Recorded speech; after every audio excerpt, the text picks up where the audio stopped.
할렐루야. 하나님의 은혜가 여러분 모두에게 임하기를 주의 이름으로 축복합니다. 함께 볼 말씀은 마태복음 25장 1절에서 13절 처음부터 지혜롭던 사람들이란 제목으로 함께 보기를 원합니다. 본문은 천국은 마치라고 말씀을 시작하고 있습니다. 그러므로 오늘 본문을 천국을 어떻게 맞이할 것인가 하는 것에 초점을 맞추고 묵상해야 할 것입니다.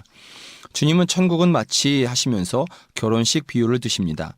유대인의 결혼식 관계는 이렇게 됩니다. 신랑 집에서 먼저 결혼식을 시작합니다. 그리고 신랑이 신부를 데리러 신부의 집에 옵니다. 이때가 두 번째 잔치가 될 것입니다. 그러나 가장 성대한 잔치는 신랑이 신부를 데리고 가서 신랑의 집에 들어갈 때 잔치의 최고조에 달하는 것입니다. 그런 면에서 오늘 결혼식 비유에서 결혼잔치는 이미 시작되었다는 것을 알 수 있습니다. 먼저 신랑의 집에서 시작된 결혼식의 정점은 신랑이 신부의 집에 와 신랑의 집으로 신부를 데려가는 행진에 있습니다. 이때 본문에 등장하는 들러리의 역할이 매우 중요한 것입니다. 그녀들은 신랑을 신부에게로 안내하여야 하며 신랑과 신부와 함께 신랑의 집까지 함께 행진하여야 하는 것입니다. 유대 전통에 따르면 신부의 들러리가 되는 것은 젊은 여인에게 있어서 큰 명예로 여겨졌으며 매우 영광스러운 것으로 여겨졌습니다. 그러므로 그들은 그에 합당한 준비를 하고 있어야 하는 것입니다. 영광스럽고 명예로운 부름에 합당하지 않은 준비로 인해 혼인잔치에 들어가지 못한다면 이보다 더 부끄러운 일이 없는 것이 되는 것입니다. 그런데 본문에서 우리는 상당히 이상한 구절을 볼 수 있습니다. 그것은 2절입니다. 신부의 들러리로 부름받은 여인 중에 5은 미련하고 5은 지혜롭다라고 말하고 있는 것입니다. 그들은 처음부터 미련하고 처음부터 지혜로웠다라고 성경은 기록하고 있습니다. 그들이 어떤 행동을 해서 지혜를 얻거나 또는 얻지 못했다는 것이 아닙니다. 처음부터 미련하고 처음부터 지혜로운 것이 구분이 되어졌다고 본문은 말씀하고 있는 것입니다. 그리고 이어지는 구절들에서 지혜로운 들러리들이 어떻게 행동하고 있는지 또 미련한 들러리들이 어떻게 행동하고 있는지를 부연 설명하고 있는 그런 듯한 구조로 본문이 기록되어 있습니다. 지혜로운 들러리, 본문은 처녀라고 말씀하고 있는데 그들이 어떻게 행동했습니까? 4절을 보니까 그들은 등불의 기름을 여분까지 준비했다라고 합니다. 반대로 미련한 들러리들은 3절을 보면 여분의 기름을 준비하지 않았다라고 말씀하고 있습니다. 그들은 지혜로운 사람들이었기에 기름을 준비하였고 미련한 사람들이기에 여러분의 기름을 준비하지 않은 것입니다. 왜 그들은 여분의 기름을 준비하였다고 생각하십니까? 반대로 미련한 사람들은 왜 여분의 기름을 준비하지 않았을까요? 5절에서 우리는 그 답을 찾을 수 있습니다. 신랑이 더디 오므로 다 졸며 잘세. 신랑이 언제 올지 모르기 때문에 그러나 다만 언제 오든지 맞이할 준비를 하고 있겠다고 생각하였기 때문에 그렇습니다. 반대로 미련한 여인들은 신랑이 언제 올지를 생각하지 않은 것입니다. 여기 그들의 지혜가 있습니다. 신랑은 반드시 옵니다. 그런데 기다리는 사람들 측에서 볼 때 지체되는 듯 할 수 있습니다. 더디 오는 듯 그렇게 할 수 있습니다. 그러나 반드시 옵니다. 설교를 시작하면서 본문은 결혼식이 이미 시작한 것을 전제로 한다고 말씀드렸습니다. 그러면 언제 시작되었을까요? 주님이 이 땅에 육신을 입고 오신 때가 바로 결혼식의 시작인 것입니다.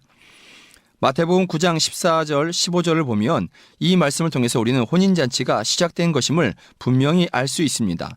신랑이 손님들과 함께 있다고 말씀하고 있는 것입니다. 초청받은 사람들, 곧 제자들이 주님과 함께 있는 것입니다. 그렇다면 신랑이 신부를 맞이하러 오는 본문은 어떤 것일까요? 주님의 공중에서 다시 오시는 그러한 재림의 모습일 것입니다. 요한복음 14장 1절 3절에서 분명히 말씀하고 있습니다. 가서 너희를 위하여 거처를 예비하면 내가 다시 와서 너희를 내게로 영접하여 나 있는 곳에 너희도 있게 하리라.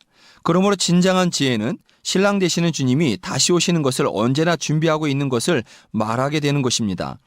이것이 왜 지혜가 되느냐? 오늘 본문 13절에서 이렇게 말씀하고 있지 않습니까? 그런즉 깨어 있으라. 너희는 그날과 그때를 알지 못하느니라. 주님 다시 오실 때를 우리가 알 수 없기 때문에 그렇습니다. 그러나 우리가 정말 지혜로운 자라면 한 가지 확신하게 될 것입니다. 그것은 이것입니다. 주님은 반드시 다시 오신다 하는 것입니다.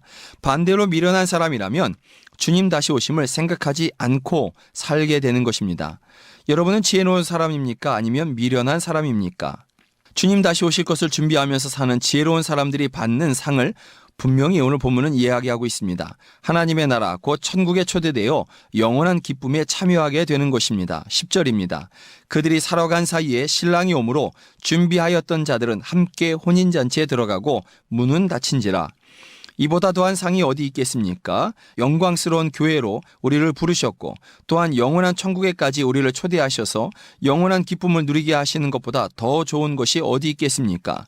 그래서 우리는 준비하는 삶, 이 세상에 눈두지 않고 천국에 눈을 고정시키고 주님이 언제 오실지를 기대하면서 언제 오시든지 간에 나는 준비된 모습으로 기다리겠다 하는 그러한 지혜가 우리 모두에게 필요한 것입니다. 그렇다면 기름은 누가 언제 어떻게 준비하여야 하는가 하는 것이 하나 남아 있습니다. 본문 9절에서 미련하여 여분의 기름을 준비하지 않았던 여인들이 지혜로운 여인들의 것을 빌려달라고 나누어 달라고 요청합니다. 그런데 매정하게도 정말 매정스럽게 보이는 그러한 모습으로 지혜로운 여인들이 나누어주지 않습니다. 우리는 그 이유를 본문에서 볼 수 있습니다. 9절입니다.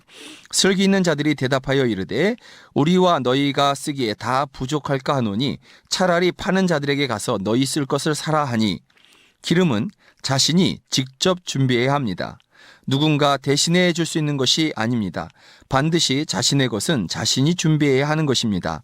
때때로 아주 믿음이 좋은 부인으로 인해 남편이 이 세상에서 복을 받는 경우도 있습니다. 그러나 그 복이 천국까지 가는 복이냐 할 때 그렇지 않다라고 할 것입니다. 때로 부모가 믿음이 좋아서 하나님께로부터 받은 복이 있는데 그 복을 자녀들이 같이 누리기도 합니다. 다만 그 복이 천국까지 가져갈 수 있느냐 하는 것은 아니다 할 것입니다. 천국까지의 복은 부인이, 남편이, 부모가, 자녀가 각자 준비하여야 하는 것입니다. 그리고 그것은 아직 주님 오시지 않으셨을 때, 그러나 반드시 오실 것을 알았을 때, 즉 지금 준비해야 하는 것입니다. 여러 가지 이유로 다음에 준비하지. 아닙니다. 그것은 이미 늦은 것입니다. 그때는 늦습니다. 문이 닫힙니다. 지금 우리가 준비해야 할 것입니다. 이 말씀을 듣는 여러분 모두 함께 가시는, 내 아버지 집에, 우리 아버지 집에 함께 가시는 여러분 모두가 되기를 주의 이름으로 축복합니다. 고맙습니다.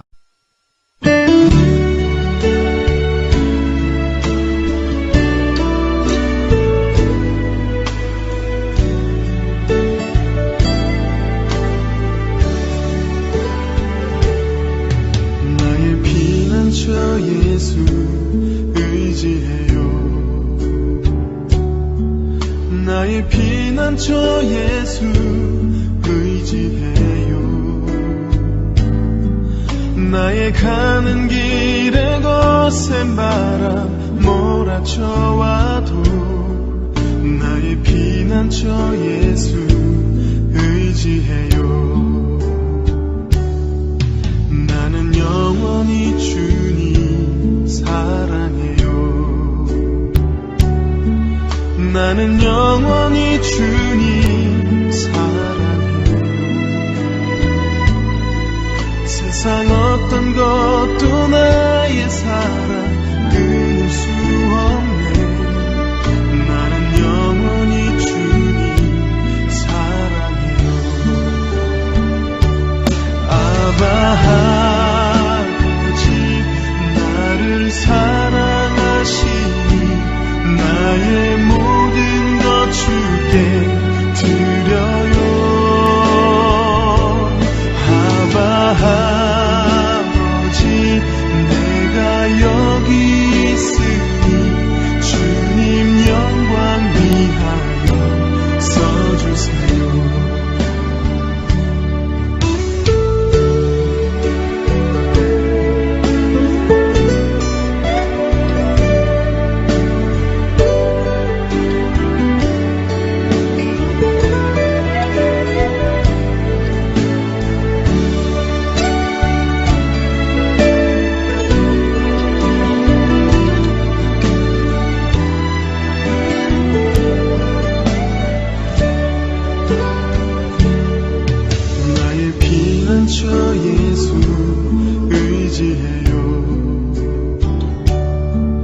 나의 피난처 예수 의지해요.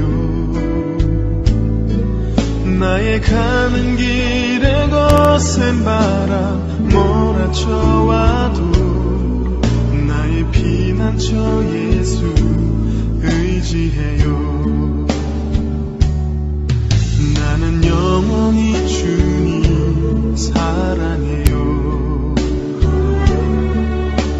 나는 영원히 주님 사랑해요. 세상 어떤 것도 나의 사랑 끊을 수 없네. 나는 영원히 주님 사랑해요. 아바 아버지 나를 사랑하시니 나의 모든 것 주께 드려요. 아바 아버지 내가 여기 있으니 주님 영광 위하여 써주세요. 아바 아버지 나를 사랑하시니 나의 모든 것 주께 드려요. 아바 아버지 내가 여기 있으니 주님 영광 위하여 써주세요. 아바 아버지 나를 사랑하시니 나의 모든 것 주께 드려요.